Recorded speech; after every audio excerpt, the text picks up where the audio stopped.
Saudações a todos, vamos aqui para essa pequena aula de programação orientada a objetos em C++.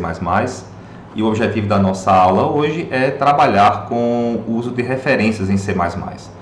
A gente sabe lá dos cursos de programação em C que basicamente existem duas formas de você tratar com passagem de parâmetro para funções. Uma delas é passagem de parâmetro por valor e a outra é por endereço.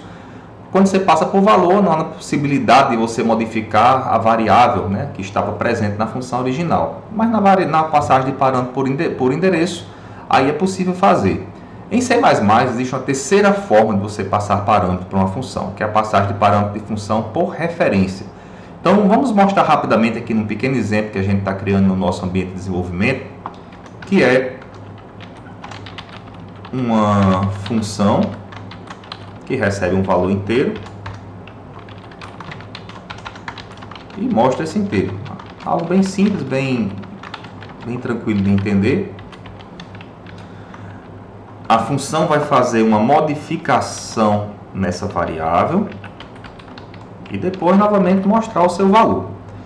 Então isso na função. Na função principal vamos criar uma variável.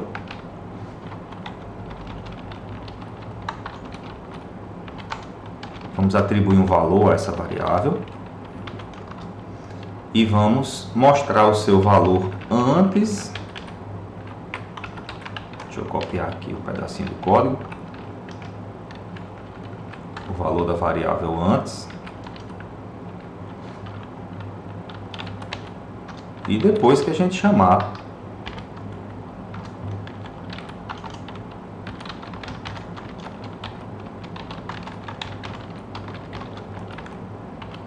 a nossa função.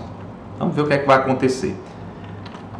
Essa é a forma de passagem de parâmetro por valor. Deixa eu colocar 3 aqui que fica legal da gente ver a diferença, senão não vai conseguir perceber.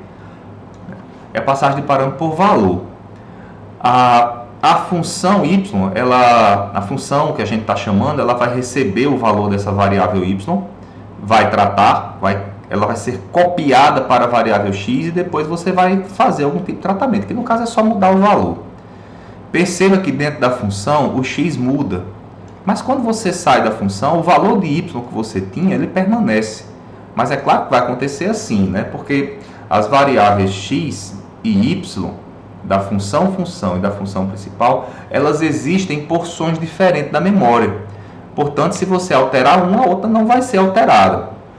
Como se faz para possibilitar que essa função que nós estamos criando modifique, tenha a possibilidade de modificar essa variável local? Aí você vai utilizar a segunda forma de passagem de parâmetro, que é a passagem de parâmetro por ponteiro. Quando você trabalha com os ponteiros, aí te é permitido a lidar com a função de maneira que esse sujeito, esse carinha daqui, que é a função, ela tem a capacidade de modificar o valor que você tinha. Então a gente mostra o conteúdo aqui do endereço que você passou antes e depois dele ser modificado. Vamos ver no que é que isso vai dar. A modificação agora ocorreu. Perceba que antes o valor de y era 3 e depois que você chamou a função, ele ficou com valor igual a 4. Isso vai acontecer porque quando você passa o endereço para a função, que ele é recebido nessa variável x, aí você tem permissão, tem toda a capacidade de modificar o conteúdo que está lá dentro. Tá? Isso é do C. Mas em C++ existe uma outra forma de você trabalhar com a passagem de parâmetros, que é o que se chama de passagem de parâmetros, ou de parâmetro por referência. Você deve incluir um símbolo e comercial antes do nome da variável.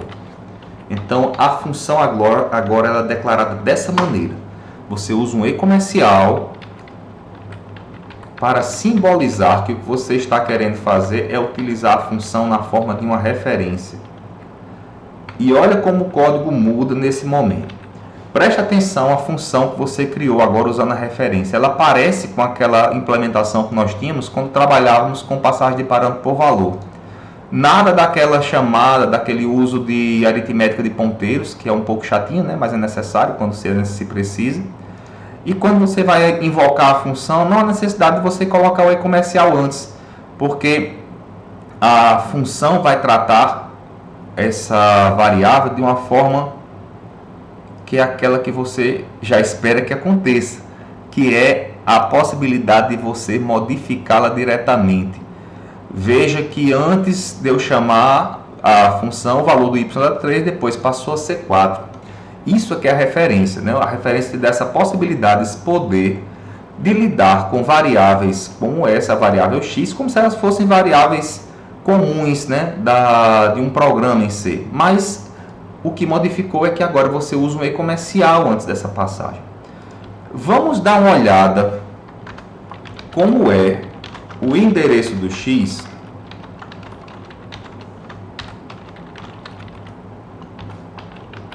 o endereço da variável x e o endereço da variável y. Vamos ver como é que eles são.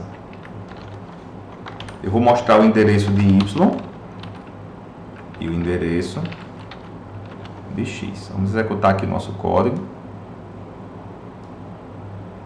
Comparem os dois endereços. São exatamente o mesmo endereço. Por que é que isso se dá dessa maneira?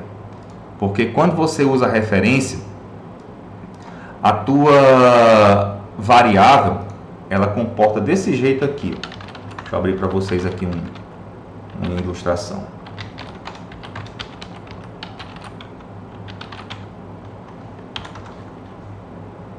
Abrir aqui. Vamos aqui para a telinha. Na função principal, você tinha uma variável y e você atribuía a ela o valor 3. Então, o programa criou um pedaço de memória, ou reservou um pedaço de memória para guardar o valor 3. Na função principal, aquele pedaço de memória é visto com o nome y. Mas na função, aquele pedaço de memória é visto com o nome x. Então, é exatamente o mesmo bloco de memória, mas com nomes diferentes. Isso aqui é a ideia da referência. E quando a gente trabalha com o programa, ela facilita a estratégia de criar o código, né, de uma maneira mais tranquila do que quando você usa ponteiros. Tá? Então, essa ideia foi a ideia dessa aula, né, mostrar como funciona a referência, para que ela serve, e como é uma forma diferente de você passar parâmetros para a função, ou tratar valores dentro de uma função, de maneira que você possa alterar, né, o conteúdo dos valores dessas variáveis que são passados aqui na função, na forma de uma referência, tá bom? Então, esse foi o conteúdo dessa aula. Muito obrigado aí por ter assistido, né, e a gente se encontra em outra oportunidade.